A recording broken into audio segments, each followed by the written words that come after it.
It doesn't matter if you are self-published or with a university press or with a major publisher. There's never going to be a better advocate for your own book than you.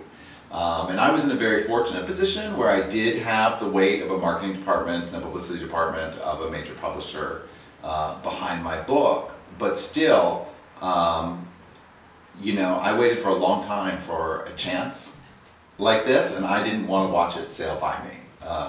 So everything that I could do, I sort of took it as if, you know, I were on my own. And that doesn't mean I want to duplicate efforts or undermine anything that my publisher was trying to do, but in concert with them, you know, developing my own website, building relationships with book bloggers still, bookstore owners and managers.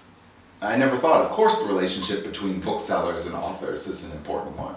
But when I was writing my manuscript, I never thought about how developing those relationships would benefit my work. You know, Facebook presence, Twitter, Instagram, all of that, reaching out to people and engaging with not just early readers of the book, but people who continue to read the book to this day. And how much of all of that was helped by Simon & Schuster, and how much did you have to kind of forge on your own and figure it out by yourself? I mean, did you have any help from them, or? Well, I had a lot of help from them, and I said, I've been very lucky to have been one of their big titles for the year. So I know that I have a lot of support behind me that other authors don't, and I don't ever take that for granted.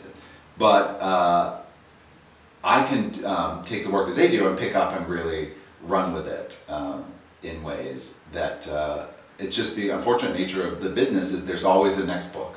Yeah. And there's always, you know, you have their attention for a very limited amount of time, which is not to say anything bad against them, but they're, you know, just naturally there's another book right behind yours. And you have a limited window of their attention, and then they have to move on to marketing their next titles.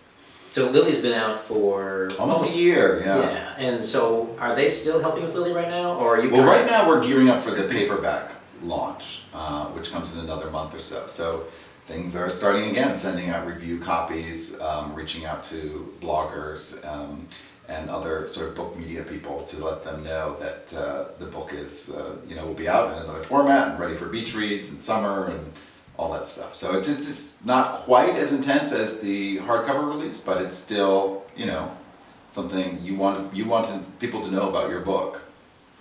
And you told me something earlier. You're flying out tomorrow, and I'm kind of curious to know.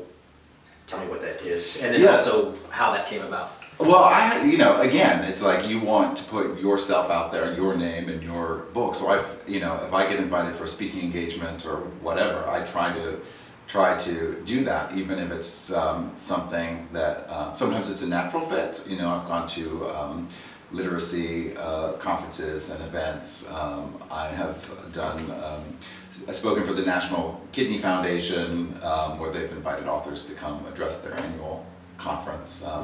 So sometimes it's a literary thing, sometimes it's not a literary thing, but it's always good to get your name out there and a little press for your book when you can. This week I'm very excited because I'm going into 2 different creative arts high schools and working with creative writing students, which will be a first for me.